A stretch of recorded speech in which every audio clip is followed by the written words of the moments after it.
All right. Hopefully this time it works, right? We had a show about 45 minutes ago and it did not go well.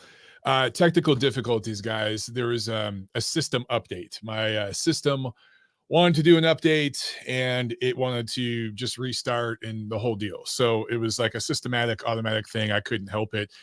And right when I went live, it started to like shut down my computer. So that's what was going on. So that's why it was a catastrophe. But we're up and running now, and you guys should be able to hear me and see me clearly. If there's any issues, let me know.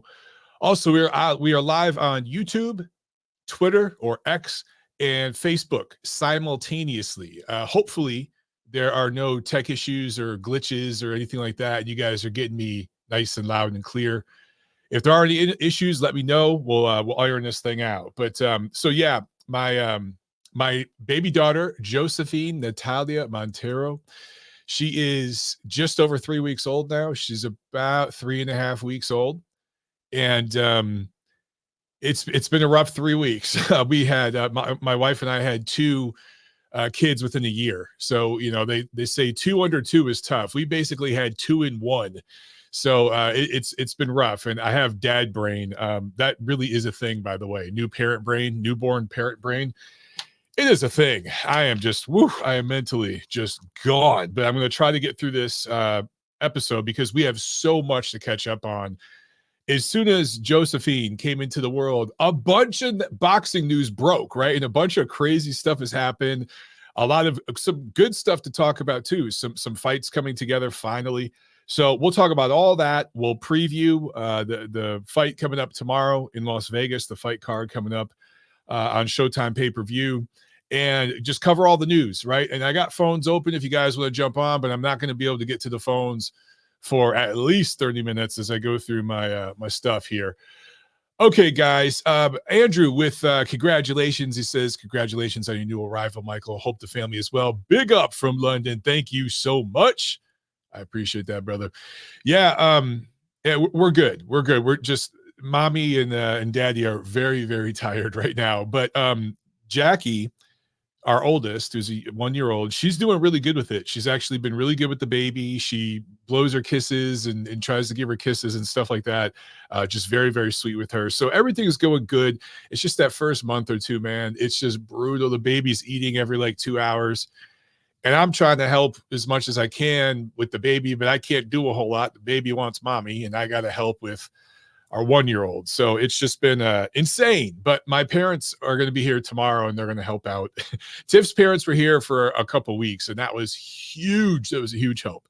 Anyway, all right, let's talk some boxing, guys. Let's jump right into this, man. I'm going to start with the WBC. I'm sure you guys saw this. Mauricio Suleiman is just declaring war on everybody. I don't know what's going on. If he sees himself in the WBC as like this all-present, all-knowing, omnipotent god of boxing, I don't know what's going on here. But Mauricio Suleiman, let's start with the ring. He did some interview on a YouTube channel. I can't remember what the hell it was or where it was. But he basically said, I'm paraphrasing, I'm not going to give the exact quote. I don't feel like looking it up. You guys already know what I'm talking about anyway. He basically dissed the Ring belt, the Ring magazine belt. And he didn't diss the other belts, the other sanctioning organizations, or didn't even talk about them. He talked specifically about the Ring, which isn't a sanctioning organization, by the way. And basically said like it weakens the other belts. It like compromises them.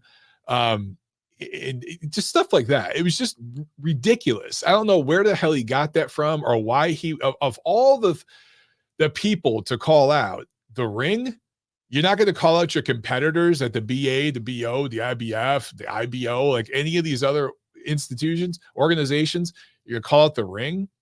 The thing with the Ring is, look, you guys, I know plenty of you have called into the show and you've had issues with some of the ratings, the pound for pound ratings and stuff with Ring. I get it. It's an imperfect process to have over there, but it's still the best process among all the ratings groups. I mean, there is no bias with what Ring does. Now you can argue that the writers at Ring and the people that vote for the, for the ratings over there, that Maybe they prefer a certain style of fighter or whatever. But look, Golden Boy Promotions, through their parent company, owns the company that owns Ring Magazine, right? So they are essentially the owners of it. Oscar De La Hoya is the owner. Put it to you that way. Okay. Do you guys see any biased ratings for Golden Boy fighters on the ring? Like, I've never seen that. The only exception is when Canelo was with Golden Boy. He did get preferential treatment from the company. I've talked about this on my show before. I'm not going to go into details before, but there were people at the ring ratings committee who pushed back at the almost like causing them to get in trouble, possibly fired over it. Like, it was a big deal, the arguing back and forth. So maybe Canelo got a little special treatment, okay, and some bias in the ratings, but that came from the ownership. The people, the writers didn't agree with it. No one else has. I'll put it to you this way. If Ryan Garcia was a top-ranked fighter, he'd be rated on ESPN's pound-for-pound list. That's how ESPN does their ratings, okay? And PBC had their own site or podcast, I think, at one point. I don't think it's still around, but it was around for like a year or so. And their ratings were ridiculous. Anybody that would like do commentary with them or whatever, they'd have pound for pound. I remember like Mike Coppinger was working with PBC for a while, and he had both Charlos on his pound for pound list before they had done anything. That kind of stuff, right? Like, every organization is like that, okay? So I'm really, really good with the ring and what they do. I don't agree with a lot of the ratings, just like you guys don't, but it's a very democratic process for Mauricio Sulaiman to go after them. And the ring doesn't charge sanctioning fees. If anything, the belts that ring makes for the fighters, ring pays for. Title Boxing makes those belts. So ring has a deal with Title. But essentially, it's the fans paying for it because the fans buy the magazine, and that money, there's a portion of it that is allocated to buy the belts and stuff like that. So it really comes from the fans. You think about it that way. The Ring Magazine championship belt comes from the fans. No sanctioning fees involved. And so I just thought that was hilarious coming from Sulaiman. With all the stunts the WBC has pulled in recent times, and the completely imbalanced, biased way they do business from one promoter to another. You know, fighters with a certain promotion get special treatment. Fighters of other promotions get shit on. We've seen countless examples of this. So for him to go after the ring, I just found that to be hilarious. Then, and I don't know which one came first, but this was both like within the same week. I think it was at their convention. The BC just had their convention in Uzbekistan, of all places. And they basically beefed with BoxRec. Did you guys see this? They beefed with BoxRec because BoxRec doesn't recognize the Bridgerweight division. Hey, newsflash, Mauricio. No one does. There is not one publication around the world. It's not just the ring, but like ESPN, Boxing News over in England. There's no publication. And by the way, no other sanctioning group that recognizes the Bridgerweight division. None of the networks here in America have aired a Bridgerweight fight that I can think of. So no one recognizes it, but you're going to beat up on BoxRec? BoxRec is just, they're a records keeping platform. Why are you going after them? Like, shouldn't you be calling out the other sanctioning groups or the media for not recognizing your division? It's ridiculous. It's just really, really weird to go after BoxRec of all places. It's just so misguided. I don't even know what to say about it. It's just kind of funny. You know, I can just only laugh at this point. As I always say, I like a lot of things that the BC does. There's plenty of things they do that I like, but in a lot of ways, they truly are the best sanctioning body, and all the other groups kind of follow their lead. You know, when it comes to many, many things, they have a global footprint. They do a lot of charity work. They take care of a lot of fighters, former fighters. They do some great stuff. Okay, they do. But then they do some really wacky stuff too, man. And I got to call it out. I got to be fair. If I'm going to give you praise when you do well, then I got to talk shit when you do something crazy. So that's where we're at with the WBC. Okay, Let's talk about Andre Ward versus Dan Rafael. I'm going to share my screen. By the way, happy Thanksgiving, guys. I saw a couple of you in the comment section were saying that. I hope you stuffed your face. I hope you had a great holiday. I'm kind of delirious because we didn't get to do the typical Thanksgiving thing. Next year will be better. But for my vegan friends and say, I hope you just had a good Thursday. But for everyone else, happy Thanksgiving. All right, let me share my screen. So Dan Rafael, the anniversary of, let me back up. The anniversary of the first Kovalev-Ward fight between Sergey Kovalev, Andre Ward was a few days ago. I think it was last week, or maybe it was early this week. It's all blurring together, but it was recent. It was within the last week. Okay. And Dan Rafael tweeted, the original tweet was saying something to the effect of talking about Kovalev got robbed on this night. Today's the anniversary of Sergey Kovalev being robbed. And Andre Ward quote tweeted it and said, and I'm going to read this for you guys on the audio so you can hear me. But Andre SOG, son of God, Ward, said, you've been wrong about me, Floyd, Bernard, and many others. You have a certain type that you like. LOL, your type, and he says type with parentheses, always gets beat when they face us. Deal with it. Have a good rest of your night, buddy. And of course, Andre afterwards deleted this tweet. It didn't last very long, but there was a screenshot and everyone was sharing this. And I got to talk about this. I know, look, some people were shocked and outraged and, oh my God, so offended. I'm not offended. I don't give a shit. But there's some hypocrisy here. And there's definitely like some anger and like resentment in Andre Ward. And it's masked in this xenophobic and, dare I say, prejudiced energy. And maybe there's some of that there. But what I really think is going on with Andre Ward is he's extremely insecure. And I tweeted that. I tweeted, basically, I can't remember my exact statement, but I said, Andre Ward has been way too successful in life to be so damn insecure. And that's the truth. The man is horribly insecure. He has an inferiority complex. And what he's insecure about is the fact that he doesn't get mainstream love from a lot of fans and media. The writers don't talk about Andre Ward the way they talked about Gennady Golovkin when he was coming up. They didn't talk about him the way they talk about Canelo Alvarez now as being the top guy, the money man. They didn't talk about him the way they talk about Gervonta Davis, the way Tank Davis's fans talk about him, if we're being frank, if we're being honest. They didn't talk about Andre the way they talked about Pacquiao. And Andre Ward, he feels, I think, entitled to a certain extent because he's the last male American gold medalist in boxing.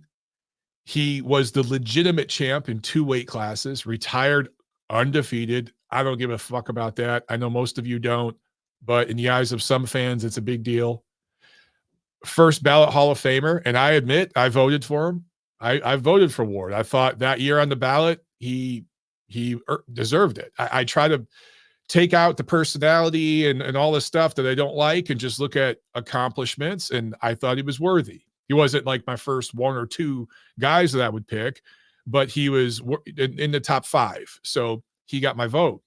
So I get it. He feels that he should be seen in this great light, and everywhere he goes, he should be, fans should be salivating to take a photo with him and stuff. And he just doesn't have that kind of energy.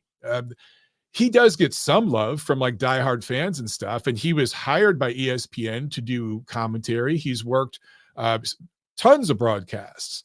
So he's been treated very, very well. I mean, again, first ballot Hall of Famer. It's not like he had to wait a few years or on the first ballot. And it was a loaded year.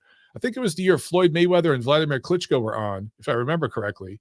That's a loaded year. You have 2 all-time greats right there. Floyd's an all-time great. Vladimir's an all-time great. And you got Andre Ward, who I wouldn't call an all-time great, but on a loaded year like that with 2 all-time greats, he gets on the ballot. So he has this or this energy that he like is mistreated and he's just not given the love he deserves. This is a guy who won Fighter of the Year, won all kinds of awards and accolades, and like I said, first ballot Hall of Famer. Like, dude, and then you get a cushy TV job. And I think they canned him, but he was on broadcast for a while, several years, I think, with ESPN and Top Rank. So, like, dude, what more do you want? You're treated pretty well, and you got a lot of preferential treatment as a fighter. But there's just this jealousy with this dude. And, you know, look, when I look at this statement, it doesn't make a lot of sense, because Andre Ward basically up front, he says, "You've been wrong about me." Okay, he's talking to Dan Rafael, and he's referring directly to a quote about Ward Kovalev. So he's basically saying, "You were wrong. I won that fight." Okay, and you know, you thought I lost the fight. You're wrong, right? So he's talking about, he's making a comparison Ward is between him and a Russian fighter. Okay, and basically hinting that Rafael always votes for the Russian when he fights an American. But then he brings up Floyd. Floyd never fought any Russians. So this comparison, I don't understand. Floyd never fought any Eastern European fighters. He never did. He never fought Kostya or any of those kind of guys. And I know Kostya is Australian, but he's half Russian. So like he never fought any of those guys. And the closest, most controversial fight Floyd has was with a Mexican fighter, Jose Luis Castillo, right? In that first fight, a lot of people thought Castillo won. So now your comparison is between an American and a Russian, and then an American and a Mexican. And then with Hopkins, which fight are you referring to there? Hopkins, when he fought Kovalev, that wasn't very close. That wasn't a controversial decision. Are you talking about when he fought Calzaghe? You know, some people thought Hopkins won, but the overwhelming majority thought that Calzaghe won, in much the same way that Ward, quote unquote, beat Kovalev. Calzaghe got dropped early. He controlled the fight late. The only difference I would say is Calzaghe was close to stopping Hopkins at the end of that fight, and Hopkins was looking to referee Joe Cortez. I think it was Joe Cortez in the he was the ref that night, but he was looking to him for a break. He was looking to him for help. And he kept stopping the fight to get a breather, because Calzaghe's work rate and athleticism was really bothering him. And I thought Calzaghe maybe could have got rid of him late. And I'm not talking about like a knockout. I'm just talking about accumulation kind of stoppage, because Hopkins was having a lot of issues. That wasn't it was a close decision, but I think anybody who, you know, could reasonably, even if you thought Hopkins edged it or something, you could make an argument for Calzaghe. He controlled the entire second half of the fight, and good chunks of the first half. So with Hopkins, what Eastern European fighter did he have a controversial? I think he had he had some close decisions with Jean Pascal, who's Canadian, who's a Haitian Canadian, and some close decisions with Jermaine Taylor twice, who's American. So what the hell comparison are you making here, Andre Ward? You're all over the place. You're comparing a Russian guy to a Mexican to a Welsh Italian to a Haitian Canadian. Like, where are you going with this? That's why a lot of people looked at this and saw a racial context to it. That's where I think a lot of people thought Andre was going with this, because he put the word type in parentheses and he said they get beat when they face us. Yeah, that's pretty racist. When you're using words like us and them and us, it's pretty divisive. And Ward, it was so funny because just a couple days before this, I actually tweeted a video of Andre Ward talking about his father, who was an Anglo-American, Caucasian American, and talking about how his dad was his hero. And he's talked about that many, many times. And I tweeted something to the effect of, man, I think it's really cool that Andre Ward represents both sides of his heritage, because a lot of people, you know, of mixed heritage feel insecure about that, particularly in America right now. If they're part black, part anything else, they feel they have to go with the black side. And, you know, I have family members who are of mixed ancestry, European and African. And I talked to them about that, and they're adamant. They're like, nah, dude, I'm both. They proudly rep it. But they talk about, yeah, the media and everything wants me to pick a side. That's always the thing. So anyway, I tweeted something to the effect of, man, it's really cool. Andre is proud of who he is. And I've heard Andre Ward in plenty of interviews say things like, man, I'm cool with everybody. I represent everybody. I'm cool with everybody. I'm not trying to take sides.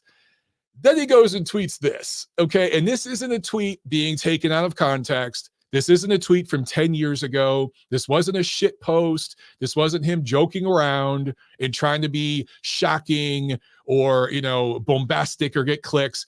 This was him kind of just revealing who he really is. And this is one little nugget in a link, okay, a chain of other events that I could point to of what he's done outside the ring, not honoring his word, being extremely divisive and dangerous. Look, this kind of rhetoric 5 years ago, this may have got Dan Rafael in a lot of trouble. Okay. Cancel culture has died down. Sanity is starting to come back and win back, especially on X because of the new ownership. Thank goodness for that, because there's actually real free speech on that platform right now. But this is really dangerous, dude. This kind of rhetoric can end careers. It can ruin lives. It can ruin people's livelihood, their reputation. It is just so, I'm just going to use this word. I don't care if you think it's an exaggeration, guys. That's how I feel. It's evil.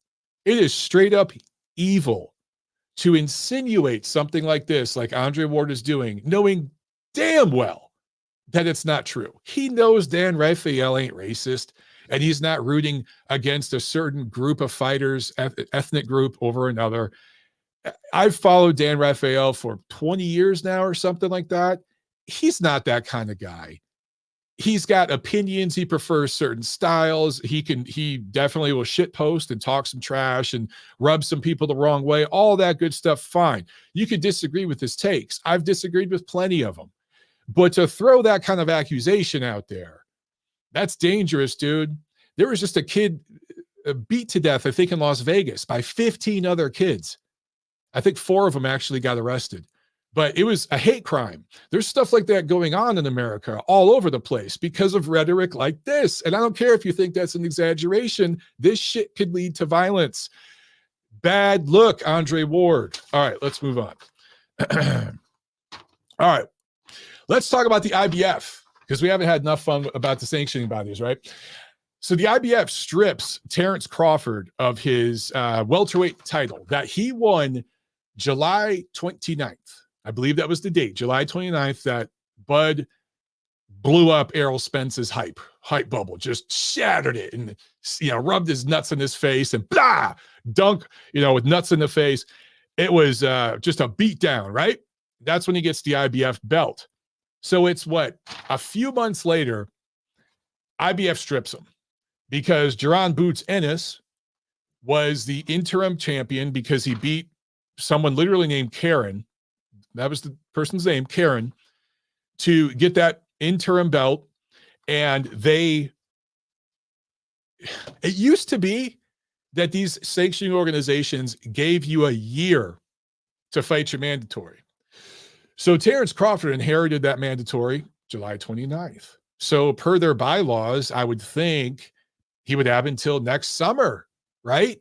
I mean, at least until next year, early next year. But no, they strip him. They elevate Boots. Boots is the latest email champion, another champion in our era who is awarded a championship for not fighting. And I understand he won an interim belt. I get that part. I'm not dumb, okay? I get it. But the full title, he did not win in the ring. He didn't win it by fighting someone or beating someone. He was awarded it over email. That's crazy. I mean, is there any other championship in the world, in any other sport, where that happens? This is just another thing of this era that's just weakening it so much. And this is 100% political. The IBF allowed Errol Spence to go years without fighting a mandatory. I want to say the last mandatory fought was in 2018, 2019, something. It might have even been before that. I can't remember the kid's name he fought, but he knocked him out in a round. I think it was one or two rounds. And that was the last time he had because the IBF was the first belt he won. And he was allowed to just not fight a mandatory. They had a plan. The PBC wanted to get Spence into these unification fights, and they worked with the IBF to get that done. And then you go up to 154. Jermell Charlo has had a mandatory. Bakram, I can't think of his last name. Bakram is a Russian fighter. I apologize. I forget the name. He's been a mandatory for, I want to say, 3 or 4 years as well. And he has had not one, not two, but 3 separate step-aside payments. And finally, the IBF is, I think, going to strip him now. And they're not going to elevate Bakram to the full championship. He has to fight for the vacant belt. He has to fight for the vacant belt. And this didn't. He was just awarded the belt under emails. So, like, there's just so many inconsistencies. One guy gets stripped in just a few months, just inherited the mandatory, and he gets stripped in a few months. Another guy does 3 step-aside payments. At that point, it's like, why have a freaking mandatory if you're letting him sit in the shelf and collect multiple? I get 1 step-aside because there are all crazy circumstances that pop up. I get that, okay? I can be flexible, but 3 step-aside payments? And then after all that, the Russian kid still has to fight for the vacant belt. The other guy gets it through email. It's just, the inconsistency kills me. And here's the thing with, it's not just the IBF, it's the WBA, it's the WBC as well. I got to say, of the 4 big ones, the WBO is the one that follows their rules the most consistently. But they're all over the place. And I don't know what Al Heyman has on these people, but they seem to consistently, there are so many instances I can point to where they change their rules to protect PBC fighters. I mean, it just so many examples of this over and over and over. And I don't know if he's just paying them, just giving them money, or if he has pictures of them doing some lewd act or something. I don't know what he has, but whatever it is, it's working. I got to give him credit. All right, let's move on. Some new signing news. Usyk Foster signs with Top Rank. I like this signing. Look for Usyk Foster's career to really start to blossom now, because they're going to know what to do with him. They're going to position him well, and it sets up some interesting matches with some of their younger guys. So I like that signing with Top Rank. Top Rank really is positioning themselves better than any other American promoter right now with all the young talent they have signed over the last few years. Remember, they got the entire American Olympic team from 2020. I think it was 5 guys. They got all 5 of them. So they're set up pretty well. Okay, let's talk about fights coming up. We got a big card next month, just 2 days before Christmas, December 23rd in Saudi Arabia. Heavyweights, plenty of heavyweights here, but the 2 big fights with the big names are Anthony Joshua versus Otto Wallin and Deontay Wilder versus Joseph Parker. Now, there are other fighters on this card. Hrgovic is fighting on the card, Dimitri Bivol.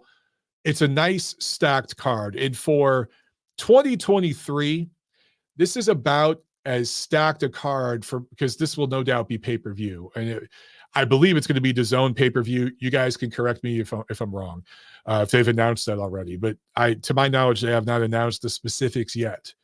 But the Saudis are throwing a boatload of money at these guys. And I do find a few things funny, I got to say. This was announced a month in advance, maybe 5 weeks in advance. I remember all these fighters that say, I need 3 months, I need 4 months of training. They're getting like 5-6 weeks for this card. Money talks. You throw enough money at these guys, they'll do a 5 or 6 week camp. Funny how that works, right? I also found something really funny about this. It's a multi-promotion thing, right? But Matchroom is involved. Eddie Hearn's involved. And I just saw pictures of Deontay Wilder like hugging and smiling and laughing and joking, literally like sitting together, hugging up on Eddie Hearn. This is a guy who we called a slave master at one point and compared his contracts to slave master contracts and stuff like, and now he's buddy with him. Money talks, huh? Money just, yeah, that was always an act with that guy anyway. Fraudulent. But look, none of these fights on this card are fights that we asked for. None of them. The fight that we want is Joshua versus Wilder, right? And there are other guys on the card that we'd like to see fight each other. But again, looking at all the events that we've had this year, the stuff that's been on pay-per-view, and I want you guys to think about this. Of all the pay-per-views we've had this year, we've had plenty, particularly one platform. How many of the main events in those pay-per-views turned out to be competitive? I can only think of one, and it was Top Rank's pay-per-view between Lomachenko and Haney, which people are still arguing about that decision. They probably will be for years. That's how competitive it was. All the other pay-per-views were complete blowouts. Crawford Spence, Tank versus Garcia, Canelo versus Charlo, right?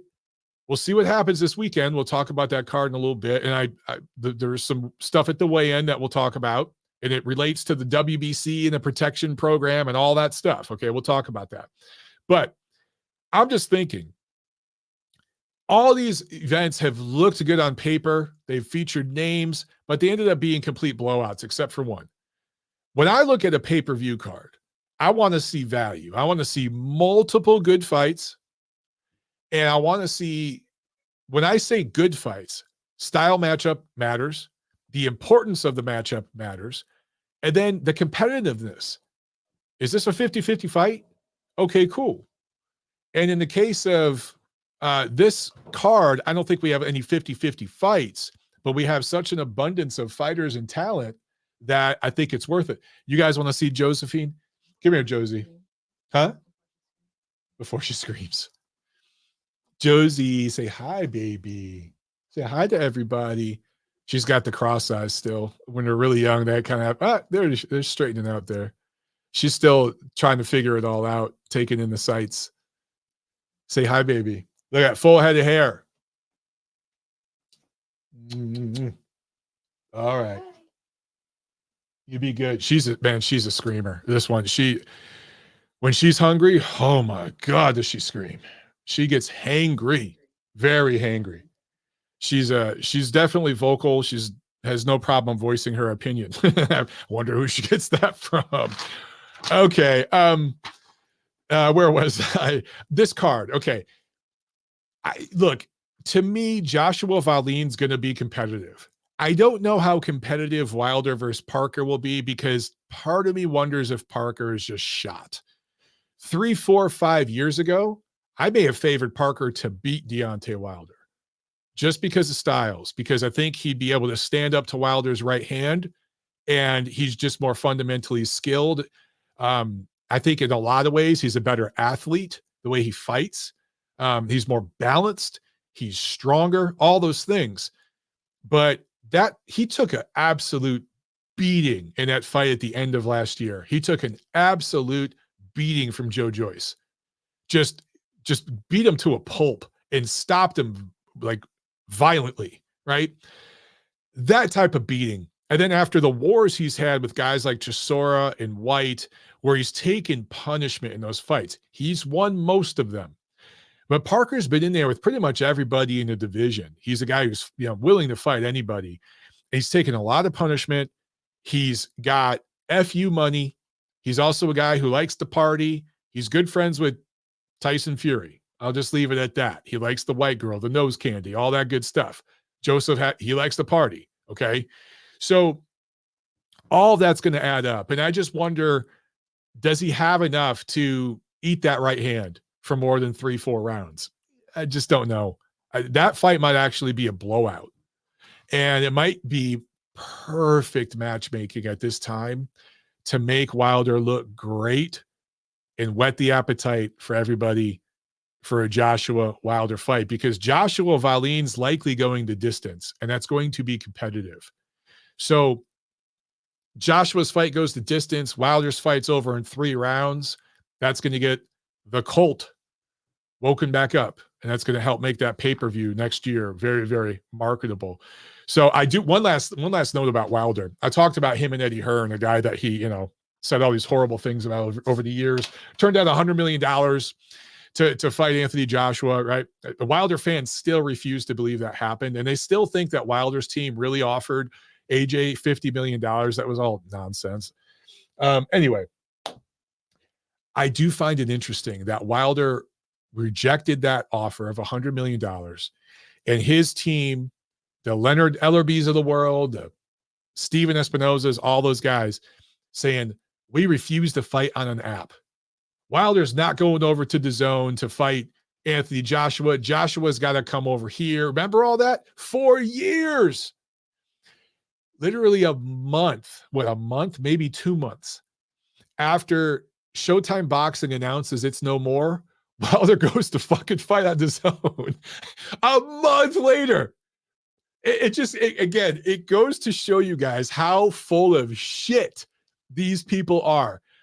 A month after this platform announces they're done, Wilder's like, yeah, I'm going to go fight in the app. I'm going to go fight on DAZN. And he's going to do multiple fights on DAZN, because if he wins and Joshua wins, they're going to fight each other early next year, right? So all of that talk for years was complete nonsense. These people are so full of shit. And that's why they get so mad with guys like me. They fucking hate me because I tell the truth about their nonsense. And in the end, I'm always vindicated. I have to get slandered and attacked for years. But in the end, I'm vindicated. And here's another example. For years, when I told you guys that a $50 million offer that Wilder and his team made to Joshua, that was fluff. It was nonsense. There was no substance to it. The $100 million offer was real. Wilder himself tweeted about it. Julius over at Ring IQ, he screenshots that tweet and posts it all the time to the cult, because they still won't accept it. But Wilder even admitted publicly on his Twitter profile that he basically said, man, I took less money to fight Fury again for the second time. They offered me more money to fight Joshua over on DAZN. I turned it down to take less money to fight Fury. He admits it. And here we are, full circle. And now Wilder is going to fight on Dead Zone. Remember they called it Dead Zone? Maybe they should have called it Show Dead or Dead Time. Certainly would have been more accurate. All right, let's look at some super chats before we carry on. Trent Non-Perreal, thank you so much. He says, Ergashev this weekend. We're going to talk about that.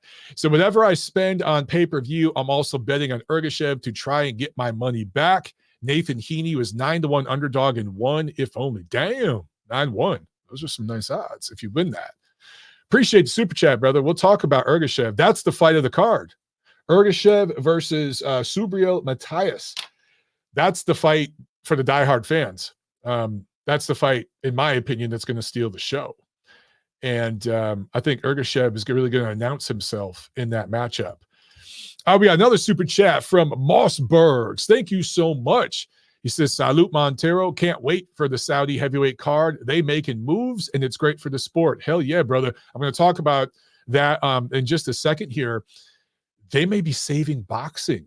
They literally might be saving boxing. I don't know how long this is going to last, but for right now, the getting is good, and everyone's getting it. You know what I mean? So we'll see. And then a super chat, big super chat from Sabi MD. Thank you so much. I really appreciate it. He says, Happy Thanksgiving, Mike, and everyone. Just showing my appreciation and thanks that you still crank out content for us degenerates with the responsibilities and demands of your personal life. God bless, Mike. I can't thank you enough. Thank you. Just you're acknowledging that. I really, really appreciate it, guys. Yeah, I'm running on fumes right now. I know I look like hell. I probably sound like hell. But it was important to me to get on here and try to talk to you guys. I don't know when I'll be able to do it again. But I'll try to as soon as I can. But I at least wanted to get on before the big card this weekend. I don't know if it's a big card, but thank you so much, guys. All right, let's talk about all that stuff. Speaking of the Saudis, Usyk versus Fury, official for February. Going to happen over in Saudi Arabia. I guess it'll be DAZN pay-per-view. Again, dead zone. Look, I don't love all these pay-per-views, obviously, but this is for the undisputed heavyweight championship of the world. Now, is Alexander Usyk a pay-per-view name? Absolutely freaking not. Is Tyson Fury a pay-per-view name? Absolutely freaking not. But I do think this card, that event's not going to sell well in the United States, that pay-per-view. But globally, it's going to do big numbers. And the fact that it is for the undisputed championship of the world, that's the first time it's happened in the four-belt era. I do think that it's obviously going to get some big attention. But it's going to Saudi Arabia for a reason. Because the Saudi Arabians right now are throwing money at fights that might be losing in the end. They're losing money. They're not profitable, but they don't care. They're just trying to put on events. All right. They're trying to do something over there. There's a movement, an agenda. And for them, it's worth it to spend money, even if they're not necessarily getting it back. So I don't know if this is going to be a profitable show. I don't know about that. Quite frankly, I don't give a shit. I'm glad that the fight's happening. Now, real quick, my early thoughts on this fight, and we'll be talking about it for months. I keep going back and forth. Fury's last fight, he looked like hell. We'll talk about that in just a minute too. Fury's last fight, he looked like hell. Usyk's last fight, he had a really difficult moment. Other than that, he looked pretty good. But he had a really difficult moment that he did ultimately overcome and win his fight. And Fury barely won his fight. Some people think Fury shot. They think that his lifestyle outside the ring and everything else, the punishment he's put on his body has taken a toll. Hang on real quick. Hamed, I just saw your comment. You said it's on ESPN, not DAZN. Which one? Which card's on ESPN, not DAZN? Is it the Fury Usyk? Let me know. Let me know, guys. I didn't know. Thank you for correcting me, though. But some people think Fury shot. Other people think that Fury just didn't take Francis Ngannou seriously, and just he'll look a lot better against Usyk. And then on the Usyk side, some people think Usyk is done. He's only been fighting once a year. He's had several injuries. He's had a lot of postponements he's had to deal with as a heavyweight. I think he's fought 5 times in 5 years. Most of that wasn't his fault, but some of it was. And the war thing and Ukraine, all of it. So is he the same guy? And he's been fighting naturally larger guys, and he's been taking some punishment. He took some shots in his fights against Anthony Joshua. He took a hard body shot or shot to the balls, depending on how you see it, from Danny Dubois. And in every one of his heavyweight fights, he's taken some shots. So there are people out there that think that he might be done. So I don't know. I keep going back and forth because from a pound-for-pound sense, Usyk is better than Fury at everything. He's better than Fury at literally everything. Every last segment of boxing. But there's the size thing. And I know Usyk has overcome size disadvantages before. I get that. But not one like this. Tyson Fury is legit 6'7", 6'8". Usyk is 6'3". But more than that, Usyk at one point in the amateurs fought, I think as a middleweight, super middleweight, when he was young. It was juniors, but still. Fury's always been a freaking heavyweight. And Fury's got a spare tire. He's got a big gut, all that stuff. He's a massive human being. His head is huge. He's probably got the biggest head in boxing history. So maybe a Nikolai Valuev is a little bigger, but not much. So anyway, Habed is... he just said that Fury versus Usyk is what's on ESPN. So earlier I said Usyk versus Fury was on DAZN. I was wrong about that. It's on ESPN. So forgive me on that. Which actually, you know what? Now that I think about it, that makes total sense. Fury is represented by Top Rank here in America. No shit, Mike. Dad brain. Sorry, guys, but thank you for correcting me, Hamed. So, look, that fight, a lot of people, especially after Fury's last performance, they're like, man, Usyk's going to dominate. I don't know about that. Fury is still huge. He walks around at 280 pounds between fights. Usyk is a natural 200-pounder that has to bulk up to be in the 220s and fight in the 220s. He can't take it to the body. He's shown us that. I don't know if Fury's going to be able to get down there. He's so much taller. He'd have to really, really open up to get down there, but he could definitely stick a jab down there. I think he could do that and keep his distance. But it's going to be interesting. But let me just say this, and then I'll move on. Here, this might be the X factor to this matchup. Fury is supposed to win. Fury should win. If Fury loses any more than 3 or 4 rounds in this fight, it's going to be a really bad look for him. It's going to look like how he had a really bad look against Ngannou, right? Because he's supposed to dominate an MMA guy. He's supposed to dominate this tiny little dude. It's Fury who has been calling him a middleweight all these years, right? And calling him a midget and all this stuff and saying, oh, you're too small, you're too small. If he gets in there and has any difficulty, it's a bad look. And he knows that. And he also knows that he's following up a really bad performance where he embarrassed himself and, quite frankly, his entire sport, and was lucky to get the decision. And the only reason he probably got it is because the Saudis put that card on and they wanted to put the Usyk fight on too. So, yeah, I'm going to play conspiracy theorist here. The script fits, right? That's how you'd write the script if you're going to write it. So anyway, he knows all this coming in. I think Usyk knows that too.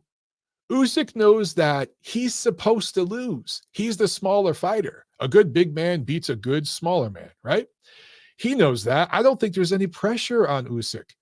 He's supposed to get knocked out and destroyed in 3 or 4 rounds against a guy this much bigger than you. So all that pressure being on Fury, maybe that takes a toll. Maybe that affects the fight somehow. We shall see. Okay, let's move on. Oh, actually, real quick, Hamed's got an interesting question. He says, Mike, do you think if Fury wins, that shows Wallin is a top 5 heavyweight with a win over AJ? Well, if Otto Wallin beats Anthony Joshua, he's a top 5 heavyweight just from that. But as far as, Fury having trouble with him that one night, I mean, anything can happen on any given night. I thought Wallin showed that he's a quality heavyweight in that matchup, but I haven't seen him against enough top guys to really assess where he fits. If he goes in there and puts up a really good performance against AJ, even if he loses, he proves himself as a top 10 guy in this division. If he beats AJ, he's a top 5 heavyweight for sure. And Fury would have a win over a top 5 guy. So that'd be impressive for him. Okay, let's talk about Fury versus Francis Ngannou on October 28th. Wow, it's almost been a month since that fight already. So look, I did a video right after this fight, and I talked about just giving some initial thoughts. And I admitted on that video that I had not watched this fight. I hadn't watched 1 second of, well, I watched the knockdown. Other than that, I hadn't watched the fight. Well, I've watched it since. And I got to say, I owe Francis Ngannou an apology. I did not give him enough credit. Okay, so I want to just admit that right now. I did not give him enough credit. That doesn't mean Tyson Fury looked good. It doesn't mean I think Francis Ngannou is a top 10 heavyweight, which reminds me, going all the way back to the beginning of the show with the WBC, they rated Francis Ngannou top 10 heavyweight off of one fight that he technically lost. So a guy who is 0-1 is in the top 10 of their heavyweight ratings. Has this ever happened in the history of boxing? How about just in the history of the WBC? I can't think of a single time where an 0-1 fighter was ranked in their top 10 of any division. But they're mad at BoxRec and they're mad at the ring. I mean, dude, you can't write this shit. Anyway, here's what impressed me with Francis Ngannou. It wasn't that he landed punches on Fury. An orangutan could land punches on Fury. He's sloppy. He always has been. A bunch of guys have landed punches on him that shouldn't have. Tom Schwartz landed punches on Tyson Fury, okay? It's not that. What impressed me with Francis Ngannou was his feet. Of all these MMA guys that, quite frankly, I think have a certain amount of arrogance to them, that they could just waltz over into the boxing ring and compete with the best in the world without really focusing on the craft of boxing. A lot of these guys will work with a celebrity trainer, a Freddie Roach or somebody like that for a few months, do some mitt work, do some light footwork, and think, oh, I got this shit. Okay, yeah, boxing's easy. And then they go in and get their ass whooped. Francis Ngannou actually studied the craft, because if you study the craft of boxing, you understand that footwork is the foundation to this sport. It's not hands. The people that think it's all about hands are the casuals and just guys who don't know what they're doing.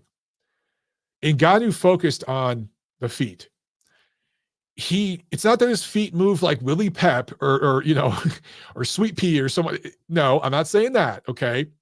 Just hear me out, guys. He made these subtle, and these are very lumbering guys, not very light in his feet. I get it. I get it. Hear me out. He made subtle little movements with his feet, small movements, not these big leaps and jumps, right? Just little movements to have himself in position to, first of all, get inside of Fury's range. Because, again, they studied the craft, and they knew that if I take a punch from Fury at the end of the punch, that's going to hurt. But if I bunch up his punches by getting just a little bit closer, it's not going to have the steam. Remember when Fury threw a freaking forearm, literally just boom, elbowed him, forearm, right into Ngannou's head, and he walked right through it. It's because the range was cut short. There was nothing on that forearm. There was nothing on it. Now, if he was a foot away, just a foot and a half back from where he was when that forearm landed, it would have knocked him out. Yes, I'm saying that on the record. It would have knocked him out. But because he was where he was and moving forward at the same time, he nullified the impact. That is studying craft. That is studying, and not just, oh, let me go hit some mitts and work the heavy bag and call myself a boxer. No, he studied, like, let me put my feet here so that when Fury throws his little bitchy, flabby combinations, I can throw a left hook. Now, Ngannou's left hook wasn't very fundamental. He was wide open when he threw it. His stance was open. He didn't have a narrow stance, right? He didn't turn over. He didn't turn into it. It was an arm punch. But Fury was so off balance. What is it? The third round, I think, where Ngannou put him down. He was so off balance, and Ngannou was perfectly balanced. And he's a massive man. He's 270 pounds with no fat. He's way stronger than Tyson Fury. So it was the first time Tyson Fury fought somebody who was physically stronger than him, just naturally stronger than him. And all Ngannou had to do was kind of be in mid-range and just touch him, just slap him. That's all he did with that left hook. It's not like he turned over, turned his foot, put his hip into it. He didn't even put his back into it. He just went, ugh. He was facing him straight on. He wasn't even angled, right? He was facing him straight on, just slapped him with the left hand, and Fury goes crumbling down. That's all it took. When you're 270 pounds of rock-solid muscle, and you have somebody fighting really fundamentally flawed, and they're way off balance, their heads way past their knees and feet, that's all it takes. So that's what impressed me about Ngannou. He's the first MMA fighter to come over into one of these crossover fights in boxing and actually study boxing. And it worked for him because, quite frankly, he has the humility to do that. He didn't come in arrogant like so many of these other guys have done. Props to him, man. He made a fan out of me. Now, do I think he's a top 10 heavyweight? No. Do I think if they have a rematch, Fury whoops his ass? Yes. I'm not saying that to be disrespectful, What I saw was Fury not taking this guy very seriously. Okay. But props to Ngannou. And look, if he boxes again, I'll definitely be watching that time. I'll definitely be watching. All right. There was one other card of note. There was a couple of cards. I saw you guys talking about Zoo and all that stuff. I want to talk about one other card before we get to the preview. Okay.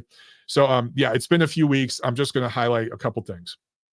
November 16th. This was last Thursday. In Las Vegas, Top Rank had a card with Shakur Stevenson fighting Edwin De Los Santos for a vacant 135 belt. Now, I have to talk about this for a couple reasons. First, Shakur Stevenson completely stunk out the joint. Just stunk out the joint. Awful fight. So it was a complete failure on his part. He won a belt, but once again, it was a vacant belt.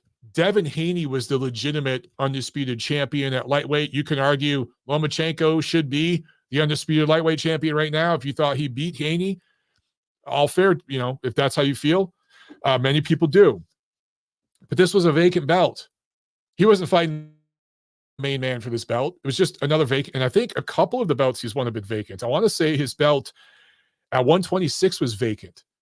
Or was it 130? No, it was 126, because at 130, I think he fought Jamel Herring. So 2 of his 3 belts have been vacant. He hasn't fought the main man. I thought that Shakur Stevenson had a good run at 130. He unified belts. He beat Herring. He beat Oscar Valdez. He beat Conceição. So he had a really good run at 130. I respect it. But his run at 126 and 135 Samar are fucking fluff. If I'm going to call out guys on the PBC and other promotions for having those sorts of careers, I gotta keep it 100, right? I got to keep it across the board.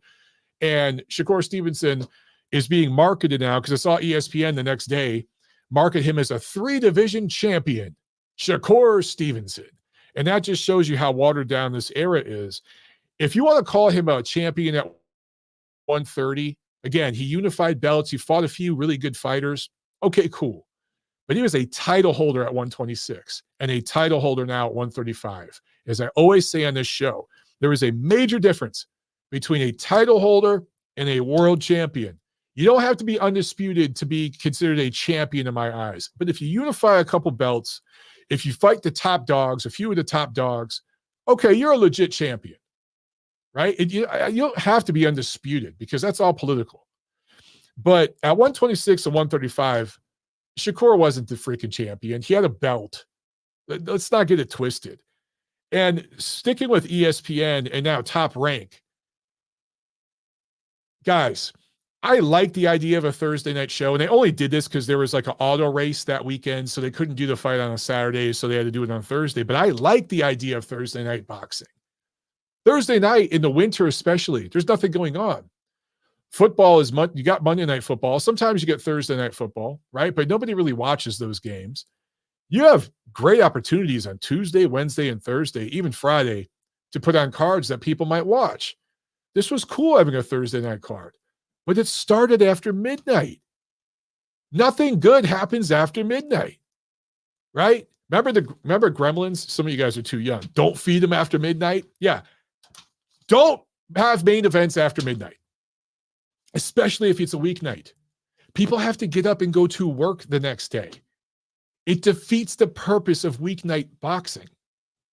If you're going to have boxing on a Tuesday, Wednesday, Thursday, the main event should be at 8, maybe 9 o'clock. That's when the main event should take place. Prime time. That's what you do. That's what makes sense. Even if you have to go to ESPN2 or go to ESPN Plus and not have it on the network. Because I know, Bob Arum and the Top Rank, they're serious about sometimes they want some cards on the actual network. I get that. I'd rather have it on the Plus at 8 p.m. than have it on the network starting at 12:30. I think most of you on the East Coast would agree with me. If you're trying to improve this kid's marketability, that wasn't a good way of doing it.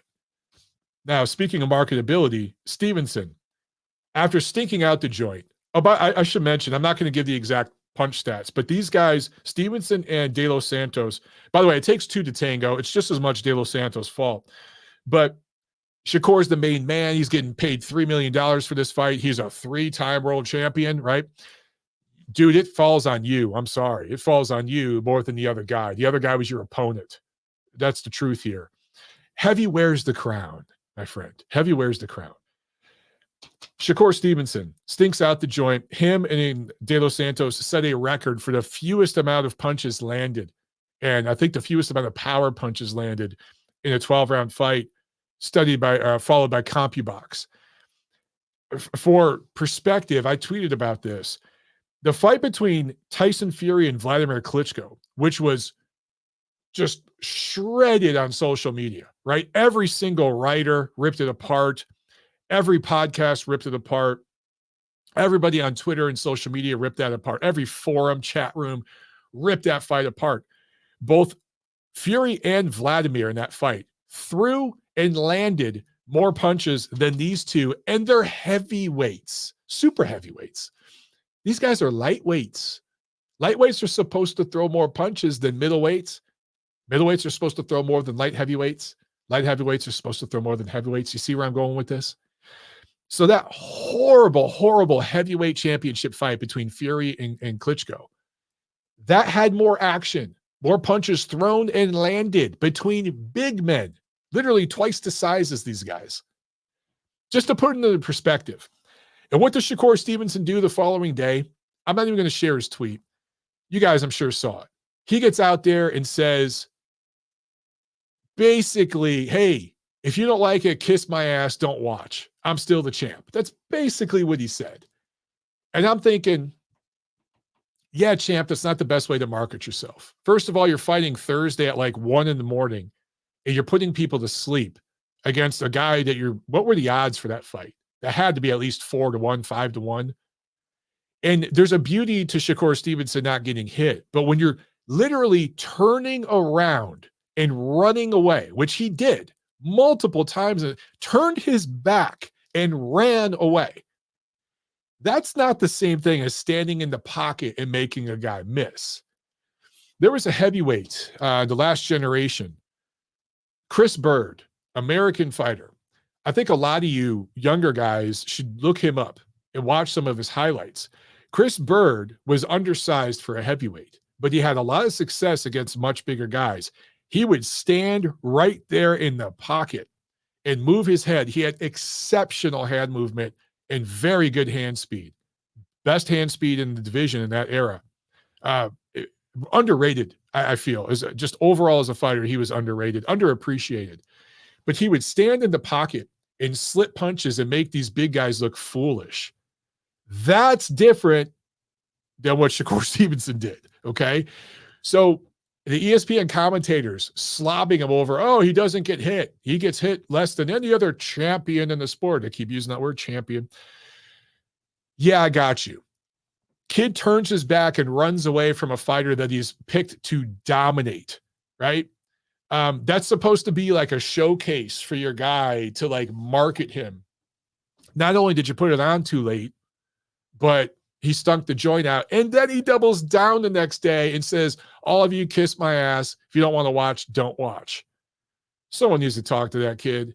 And I don't want to sound like the get off my lawn guy, but there just seems to be a general sense of smug entitlement among young American fighters these days, where they think they just are supposed to inherit love and admiration from fans.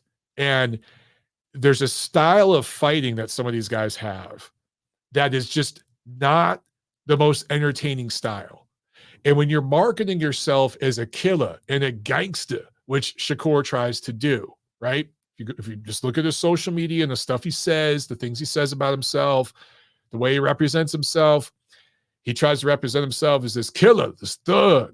And then he gets in the ring and does that.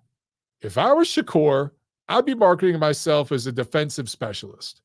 And I'd be saying things like, you know what? You ain't going to land one glove on me. You can't land a punch on me. You ain't going to, I'm going to be right there at the final bell. You ain't going to knock me down, knock me out, no matter how hard you try. We're going to be right here in this square, and you're going to throw everything you got at me, and you ain't going to hit me once. That's the way I'd market myself, because that's how he fights. I wouldn't market myself as a killer and then go in there and do that. That's called false advertising. And then afterwards, when you bitch at the fans for being pissed off at your false advertising, yeah, that's not exactly helping your brand. I don't think Top Rank's going to re-sign the kid. I don't know. I don't know. It depends, but it's going to be hard for him to get eyes. And it all goes back to the beginning of the show when I talked about Andre Ward. And he brought up guys like Bernard Hopkins, Floyd Mayweather. Okay, there's just that style of fighting. Again, it's not the most entertaining style, particularly with Ward's, because Ward didn't even do what like Floyd did. What Ward did was just ugly. It was ugly to watch. A lot of his fights were just ugly. And I get it. He just won, baby. I get it. But you know what? You can't expect to be seen the way Chavez is seen or something. Like, you're not going to be seen that way, dude. You're not going to be seen that way when you fight like that. Same thing with Stevenson. All right. Let me see. Did I miss? I don't think I missed anything in the comments. Okay. Let's talk about this fight card this weekend real quick. All right. And then maybe I'll take a couple very quick phone calls, but I can't stay on much longer.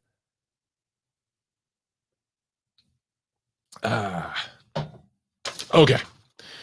This Saturday, November 25th in Las Vegas, Showtime pay-per-view, David Benavidez versus Demetrius Andrade. Jermall Charlo versus Jose Benavidez in a super middleweight fight.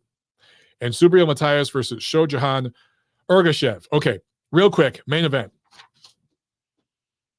I keep going back and forth on this.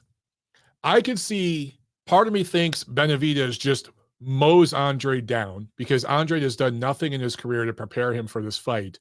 At least Benavidez fought Caleb Plant, who is at least on par with Andrade as far as talent and skill level. Actually, Plant might be more skilled. Andrade might have a little more, what's the word, intangibles to him. But Plant is probably more fundamental. Andrade might hit harder than Plant, though, so that counts for something. Anyway, I could see Benavidez just mowing this guy down and exposing the fraud that Andrade has been for his entire career. Then again, Benavidez is kind of a fraud too. So, like, at least so far, because he just hasn't fought the top guys, and I haven't seen enough from him to know that he's legit. So he's a legit top 5 guy in that division. He's a top challenger. I get all that. Is he elite, though? I don't know. Andre might get in there and just be tricky and weird and awkward enough to give Benavidez fits. I can see that happening too. And I can also see a situation where Benavidez and his people are overlooking Andrade because PBC really needs that Benavidez Canelo fight. They need that Mexican money. You know what I'm saying? I'm just going to keep it real. They know it. You know it. We all know it. They want that fight. So I don't know if Canelo wants it, but if they throw enough money at him, Canelo will take the fight. They all whore out for the money in the end. So Benavidez gets it if it's close on the cards. That's firmly established. But can Andrade really give him a lot of problems with his tricky, kind of funky style? You know, he's been training at Snack. Victor Conti's going to have him in shape, strong, ready to go a full 12. Is Andrade ready to go a full hard 12? I'm sorry, is Benavidez ready to go a full hard 12? I don't know. They weighed in, and you guys can correct me if I'm wrong here, but Andrade came in a little heavier. He was 167.7. Benavidez was 167. Did Benavidez overtrain? He's a big boy. Get down to 167. So it's an interesting fight. Now, is it pay-per-view worthy? Absolutely not. And if you're Showtime Boxing and you're leaving the sport, to go out on a pay-per-view after your last few cards were pay-per-views, pathetic. This would be awesome if this was on regular Showtime. This would be a nice send-off because it's a decent card. Putting this shit on pay-per-view, 100,000 people are going to buy it. Maybe 200 or so because the Mexicans are going to buy this. All right, but yeah, dude, I don't know. Anyway, let's talk about Jermall Charlo, Jose Benavidez. Look, this is another one where I could see it going two ways. I mean, on paper, Charlo should absolutely smash this kid. Should absolutely smash him and own him. Then again, he hasn't fought in like 4,000 years. And Benavidez has been more active. So maybe he can pull the upset. Maybe he could catch Charlo cold early on, put him down. Charlo's mentally all over the place right now, in a pretty bad place emotionally, apparently. So maybe we could see an upset here. But on paper, Charlo's supposed to dominate this fight. This was supposed to be 163 pounds. So Charlo came in overweight. We'll talk about that. But real quick, back to the WBC protecting certain fighters. This week, when Suleiman goes to war with the ring and goes to war with BoxRec, but puts Ngannou in his top 10 heavyweights, and then allows Charlo, who has not defended his middleweight belt in 2.5 years. I'm not even talking about mandatories. He hasn't fought, has not defended that belt at all, even against a voluntary defense, in over 2 years. And you're going to allow him to fight a non-title fight in a different division, and you're still not going to strip him. Carlos Adames has your interim belt, and he's had it for a while, and he's been calling out Charlo. God bless him. He's trying to get the fight. And you're punishing this man. You're protecting Charlo. So there's that. Okay, it's more WBC hypocrisy and protection of an Al Heyman fighter. I don't know what Heyman has on the BC, but man, he's got something on Suleiman. Something bad. Anyway, Charlo comes in over 166 pounds. So once again, the entitlement. You're allowed to just hold on to a belt. Then you can go fight at 163. You're used to making 160. You don't even come in close to 163. You come in at 166 plus. I believe his opponent, Benavidez, did make weight. So your opponent suffered to cut weight. He made the sacrifice. You didn't. Maybe there's some gamesmanship there. Maybe that's to keep himself strong because he doesn't want to be upset and he wants to use that natural strength to win the fight. But the WBC still is going to allow him to hold on to the middleweight belt even after this. So not only is he being allowed to fight in a different division, non-title fight, but then he comes in overweight. He doesn't even make the contracted weight. And nothing will come of this. Dude. It's just not happening with other guys in the sport right now. There's just a clear track record here with the BC. And the BA too, and now the IBF is joining in. All right, let's talk about the fight of the card, in my opinion. Subriel Matias versus Shojahan Ergashev. I like this matchup. If there's a 50-50 fight on the card, this is it. I'm talking on paper, because once again, on paper, Benavidez should steamroll Andrade. On paper, Charlo should steamroll Benavidez. But this fight, on paper, looks really, really good. And when you look at these two styles, obviously one guy is going to come forward, throw power. The other guy's going to box. I really like it. If you're going to watch any fight on this card, this is it. I think a lot of people think that Matias will win just because he's a stronger, harder-hitting guy. I think Ergashev is going to have a great showing and announce himself here. This will be a launching pad for him. Too bad no one's going to see it. Okay. Let's jump to a call real quick. And we'll see. I got to go in a few minutes, guys. But let me take a quick call. Let's see. Okay, 228, you're on the line. What's up? 228, can you hear me? No? All right. Oh, you know what? Phones dropped. Hang on one second. Let me stay on the line, guys. This freaking thing. Bad technology. Ooh-wee. I'm just having a rough one. Thank you for calling All right. Studios. I'm going to get this set up. Enter your 6-digit PIN. Welcome, host. You are now in the... Your callers from the Holland Studio web interface. How about that? All right, now let's go to 228. You should be on the show now. Can you hear me? Yep, I got you. Congratulations on the new daughter. Awesome. Thank you so much. Just a couple of quick comments. I think at this point we just have to say that Shakur is afraid to get hit. Yeah. I think the Bird reference was awesome. I think people need to go back and watch Bird versus David Tua. Yeah. Which was a fight that like shocked a lot of people at the time, and Bird was just right in there. Yeah, he slipped shots, but that's a big man against a little man. Yeah, and he made him look foolish at times. He'd stand right there and slip shots, and I think he fought Jameel McCline once and did the same thing. Really underrated fighter, man. He hurt him. He hurt McCline. You're right. Yep, I remember that. I want to ask about your thoughts on, you talked briefly about Parker and Wilder. My thought is if Joe Joyce at his robotic pace can land shots on Parker, certainly Deontay Wilder will. Yeah, I think that's a great point. And those, and no one's going to confuse Wilder with Floyd Mayweather technically, but I would put him ahead of Joe Joyce.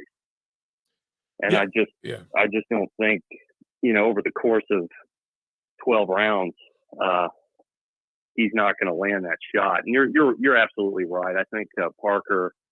I love Joe Parker. That's a guy, like you said, he never ducked anybody, but I think he's a little bit past it. And I just don't see Wilder not finding him at some point. Yeah, I agree with you. I think Wilder's going to find him pretty early. I don't think they would have taken the fight unless they saw something, heard something that they liked and thought that it would work. So yeah, I agree with you. I think it's going to actually be a good showing for Wilder. Yeah, it's a good name, former world champion. And then, one thing I want to talk about real quick, I know there are other callers, Joshua Wallin. This to me is just so indicative that there's big Saudi money here, because I don't really see Eddie Hearn ever wanting to put Wilder in the ring with a southpaw again, especially someone who can hit a little bit like Wallin can. It's a little bit. This is a real fight. It's not the fight we wanted, but it's a legitimate fight. And to me, it seems like they're trying to sell this as, well, this is so he can fight Hrgovic, for maybe the IBF, whatever, vacant interim, whatever you want to call it when it happens. But they could have made that fight anyway, right? Like, or Joshua could fight Hrgovic for that without fighting Wallin. Of course, the IBF would sanction that. Mm-hmm. So I don't know. I know Joshua's a cash cow still, but he's in heavy here, and I think a win looks good if he does beat Wallin. But I don't know about putting him in with a southpaw at this point, especially after Charles Martin was a southpaw, but we don't really count that one. And after the two Usyk fights, and if he can hit Fury, he can hit Joshua.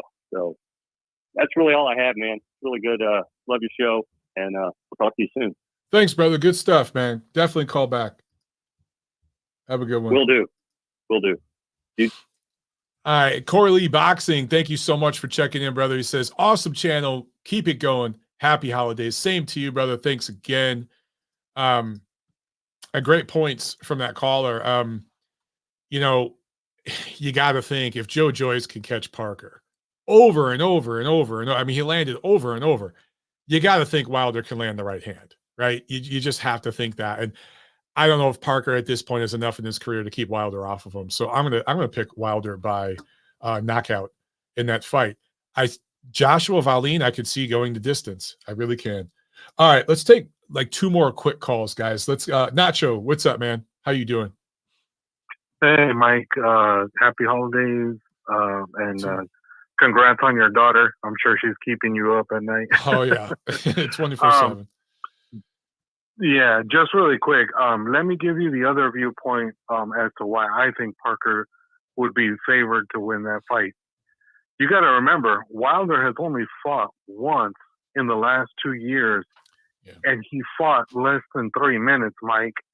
And on top of that, he's 38 years old. he's pretty long in the tooth. And I know you guys have been talking about the beating that Parker took against Joyce, and that's warranted. But then we also really don't know what long-term effects Wilder has suffered from the 2 beatings he took from Tyson Fury in the second and third fight. We still don't know what he really has left.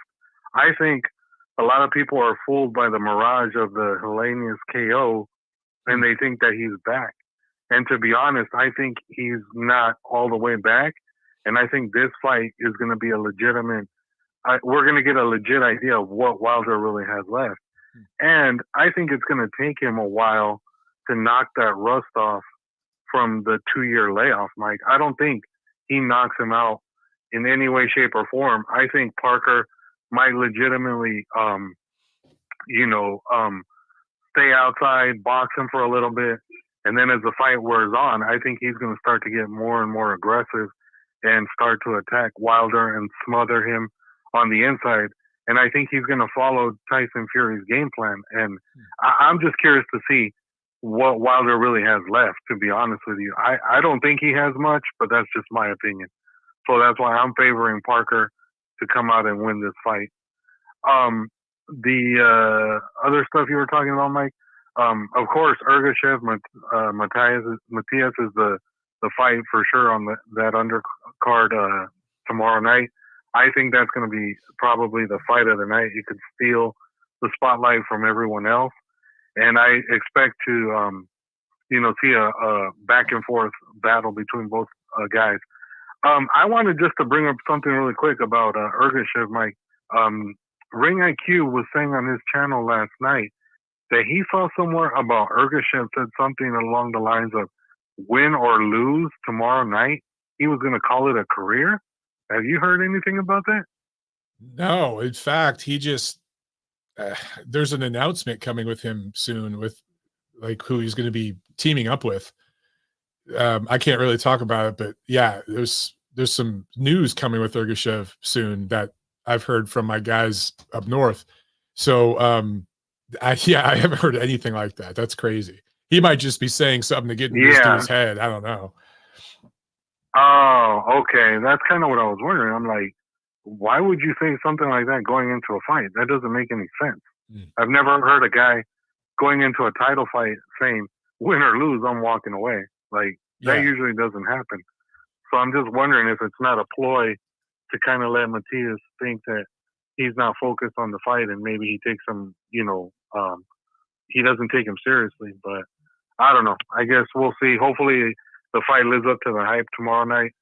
And then the main event of that fight, Mike, I expect Benavidez to win that fight. I think Andrade is going to give him trouble for the first, I would say 5 to 6 rounds of that fight. I think he's going to give him enough angles and enough movement that he's going to give Benavidez trouble. But as the fight wears along and Benavidez starts to slowly but surely land his shots on him, I think he's going to start to wear out Andrade, and eventually Andrade won't be able to move and stick and move all night.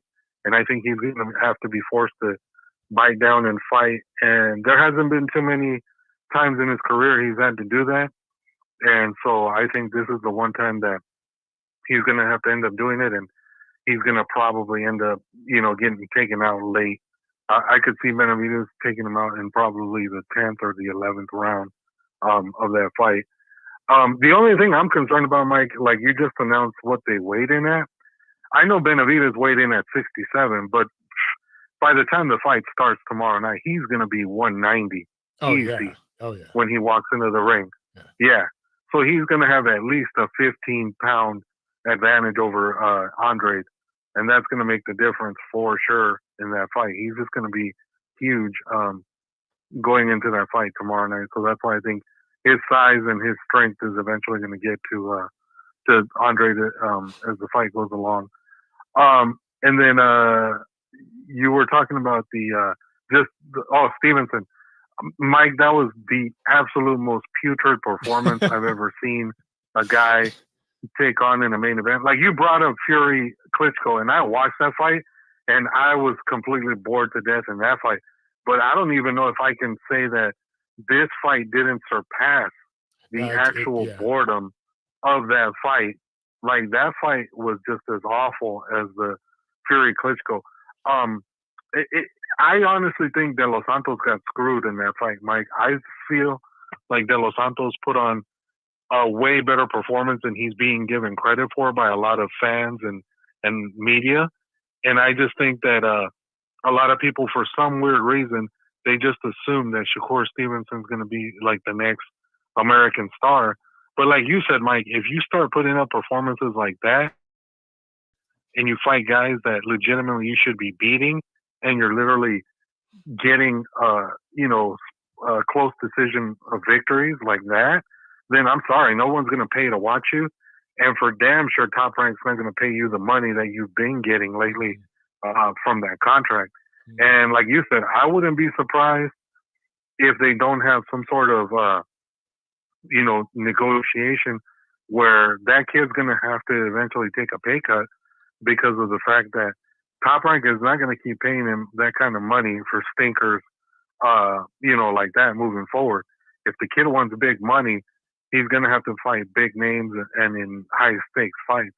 He's not going to get any layups or tune-ups for that kind of money, I think, moving forward. And then lastly, I just wanted to talk about the little comment Ward made, Mike. I think you've said it all along, and other people have said it all along. Ward has always had this phony persona of like being this ultra nice guy who like people should be cheering for and people should be fans of. But honestly, I think in the last few years we've kind of seen who he really is. Mm-hmm. The guy is really a jerk who legitimately comes across as an asshole when he does and says certain things. And that comment he made about Dan Rafael, the whole quote unquote type, I just feel like that was just a subliminal shot at Rafael trying to say that, he's racist against black fighters.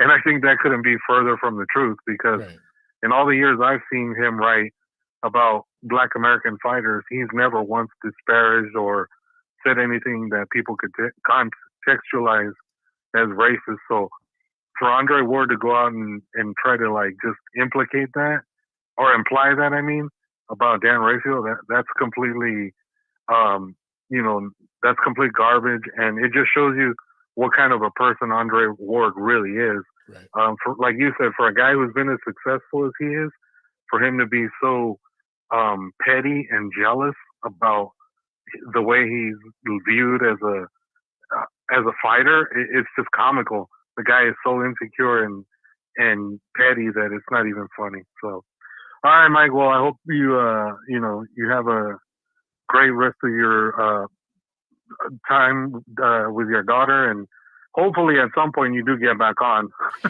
I will. I promise. Yeah. Yeah. Hey, great call on that show. Yeah, no problem. All right, brother. Thanks. All right. Great stuff, man. So a lot of great points there. I'm going to take one more quick call from Thad, and then we're gonna jump off, guys. Because my wife's gonna kill me. I told her 1 hour. It's been an hour and a half. So okay, Thad's got to be quick. Dad, what's up, man? You gotta keep it quick, brother. I'm sorry to rush you. Will do. Yeah, blame me, Mike, when you guys, if you're ever up for divorce, be like, yeah, it's Dad's fault. I'm just kidding. But hey, listen, so much information here on your show. That's why we need you, Mike. This weekend, actually, I placed this bet 2 months ago, and the last 3 legs, it's a $100 bet for a $3,000 winner roughly. I have 3 fights left. Chantel Cameron winning straight up. Benavidez winning straight up. That's a given. But I have Matthias to win straight up, and that one worries me a bit. But actually, the Katie Taylor decision that is a robbery worries me too. So I can't buy it back or anything like that because it's a paper bet. It's in a casino. Okay. One of those fights is going to lose. All right. I want to your audience. Hopefully they can reply and say which one it's going to be. But I know one of them is going to lose. And I probably think it's Katie Taylor, that she's going to win by decision, and it's screw me. But anyway, Mike. But that's why we need you. Joe Parker beats Deontay Wilder. I'm so giddy. I actually broke the machine betting the fights the next couple months, they had to replace the paper. Joe Parker, he's been active. He's younger. He's better feet. And when you say Joe Joyce landed punches, that's because Joe Joyce was better in position. He had a higher ring IQ to land those shots. Wilder has no ring IQ. Wilder has no footwork. He's a 40-year-old shot fighter that's going to be exposed by the second best fighter he's fought. Joe Parker at plus 380 is a gimme Christmas present. Take it now while it's cheap. This weekend, Lucy Wildheart is fighting what I call, no disrespect, a beautiful model in Sky Nicholson. Mm-hmm. Nicholson's had the advantage every time, like from fighting from distance. Now she's fighting a girl bigger than her. And I think she roughs her up. And if she wins, and if this girl Wildheart wins 8 rounds, I think she wins 96-94 on the cards. Because they got 2 or 3 rounds already scored for Nicholson. Okay? Yeah. So if you're looking to bet a fight, a couple upsets, the Wildheart fight is one to really look at hard. That's beautiful odds. I mean, she's like plus 800. Okay? To win by knockout, she's plus 3,000. It gets crazy. Wow. But Mateusz Masternak, Polish fighter against CBS, Chris Bill Smith, who I think beat a guy that was tailor-made for him. He's plus 350. And he's a better fighter than CBS. Just, Mike, it's going to be the holidays, like Giveth, I believe. Free money. Call me crazy. I never like to, yeah, well, it's not free money. Nothing's free money. Don't ever think that, because people might put their Thanksgiving money on the table and lose it all, and we can't have that. But I think there's a lot of value coming up in these fights. I think the Vegas odds makers are a little wrong. Just like they're doing this weekend with the Eagles against Buffalo. All of a sudden the Eagles are only a -3 favorite over Buffalo. Come on.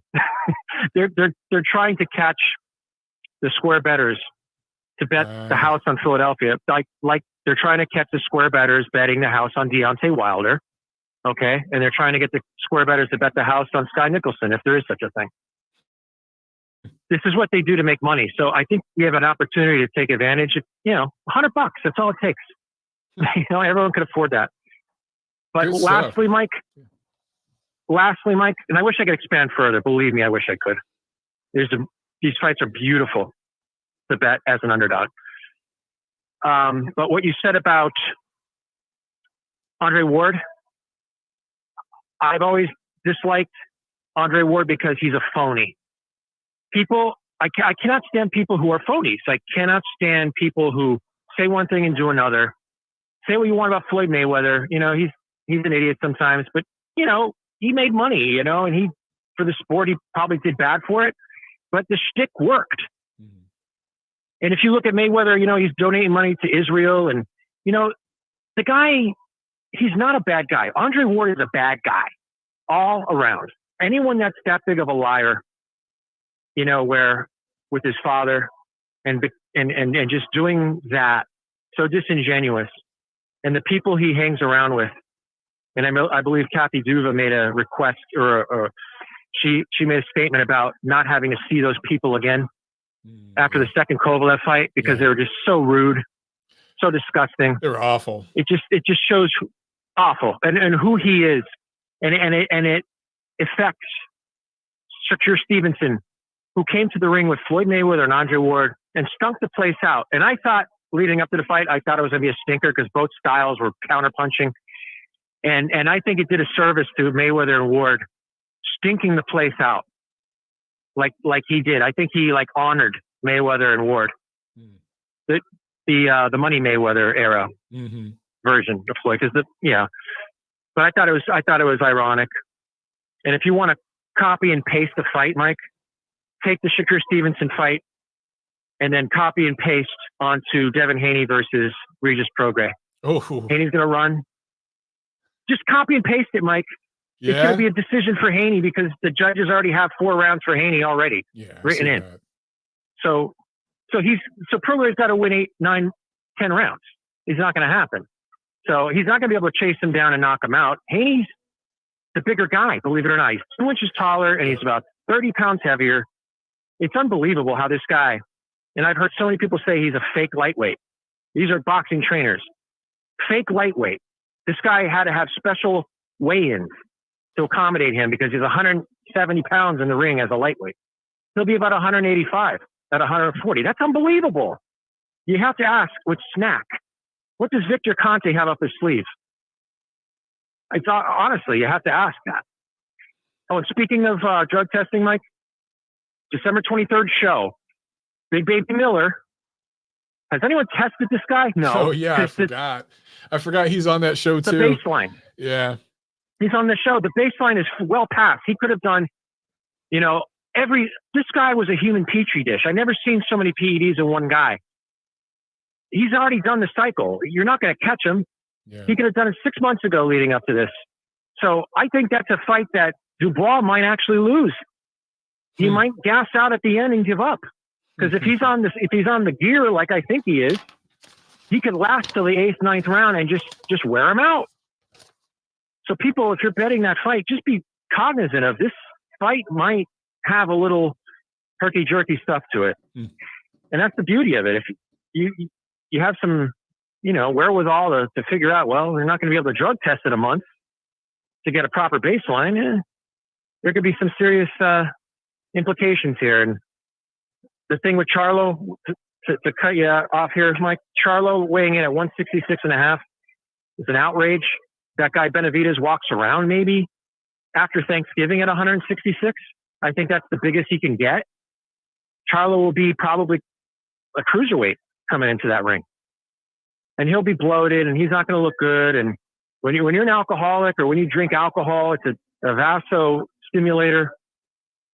When you saw Oscar De La Hoya get busted up by Manny Pacquiao later in his career, that's because of the drinking and your skin not being used to taking punches anymore. And I think that's what's going to happen to Charlo. He's going to get swelled up, but he'll get a gift decision. Just being the bigger guy, he'll absorb everything and he'll win a decision. I don't see him stopping him, but it's a disgrace how the WBC still has him as a champion. If I were a lawyer, I would have a class action lawsuit against the WBC and all of its ranked fighters saying this is illegitimate, that you should sue for back wages. Every penny that you spent on sanctioning fees should be now sued for in retrospect. So with that, Mike, I'd like to get your opinion.